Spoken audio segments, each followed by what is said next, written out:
Kid Mila Falcha, how you all doing? So, damage 2.5. Yesterday we got a lot more detail about the very soon to be rolled out changes to impact, puncture and slash damage types in Warframe.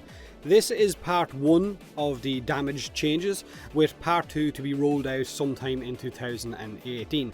Now part 2 of the changes will change or tweak our elemental damage types: heat, electric, cold, corrosive, viral and so on. Part 1 is being described as levelling the playing field, because as we all know, slash damage is king in Warframe. Its damage type is way above, or it performs way above, impact and puncture. So Digital Extremes are looking to balance all 3 damage types, give us more of an option by possibly nerfing the only good one of the bunch. So first of all, let me just give a quick disclaimer before we all lose our panties in a fit of rage.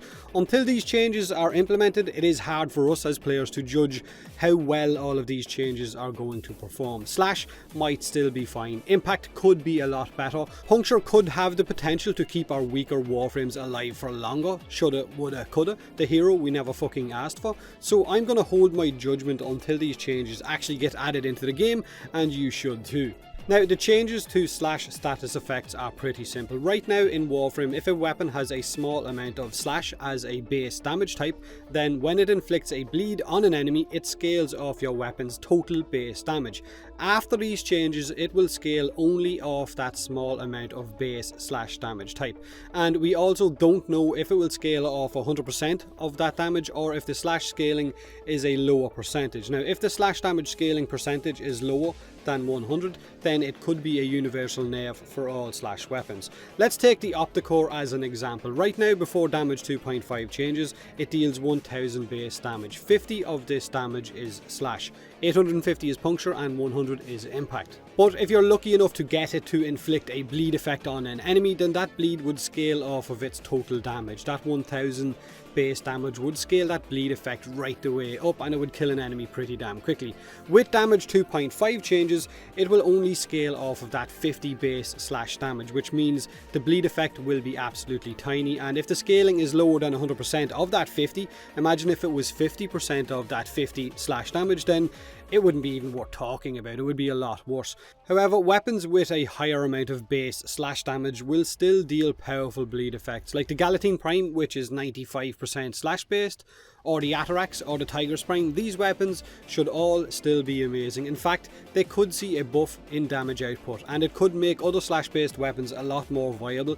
These slash damage changes in 2.5 do however mean that trying to force bleed effects on enemies with weapons that don't have a good base amount of slash damage will be absolutely pointless. So this actually is a pretty big nerf for the Hunter Munitions mod, a mod that I personally feel that has given us a lot more of an option lately with different weapons. It allowed us to dust off some weapons and make them actually great, actually be able to kill things.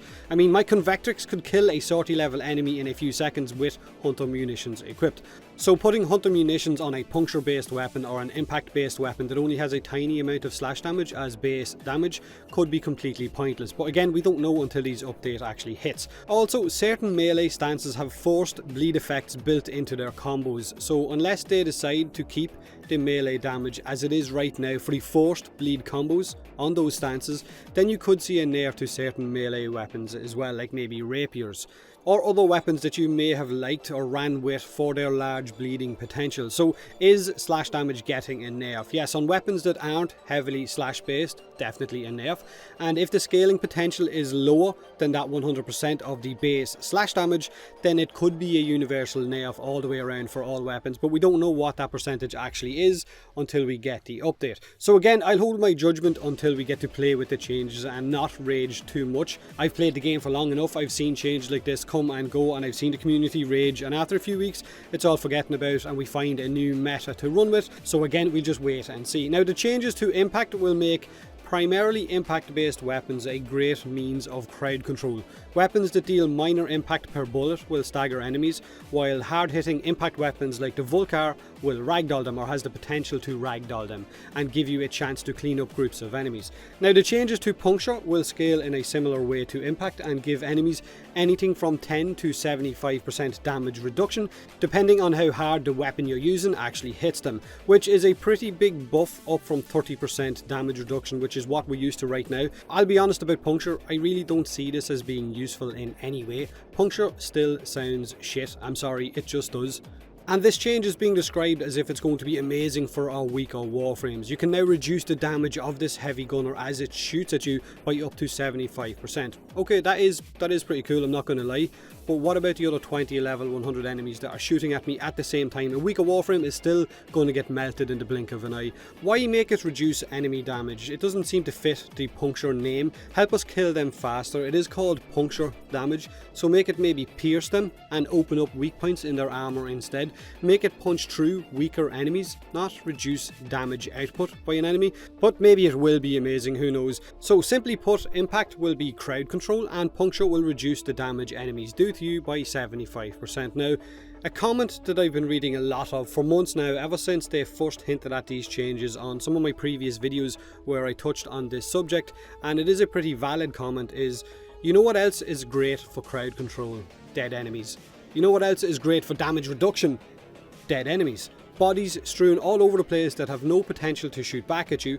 What good is ragdolling the crap out of a load of enemies or reducing their damage output if your gun then lacks the ability to finish them off? Which is a fair point, it is a valid comment, but realistically we have got some pretty powerful impact weapons and some pretty powerful puncture ones as well who can do just that, who can wipe out large groups of level 100 enemies pretty quickly. But I do get the intention behind the comment. Look, I'll be 100% honest here, these changes don't feel like they've actually changed a whole lot in terms of balancing the three damage types out, in terms of what weapons our whole community is going to gravitate towards.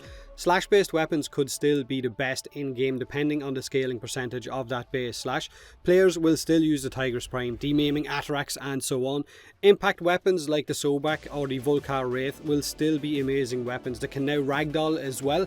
Our Akbolto Primes, our Lex Prime, our Boltors and other puncture weapons are still going to deal a nice amount of damage, but will now also reduce the damage that you take by certain enemies at the same time.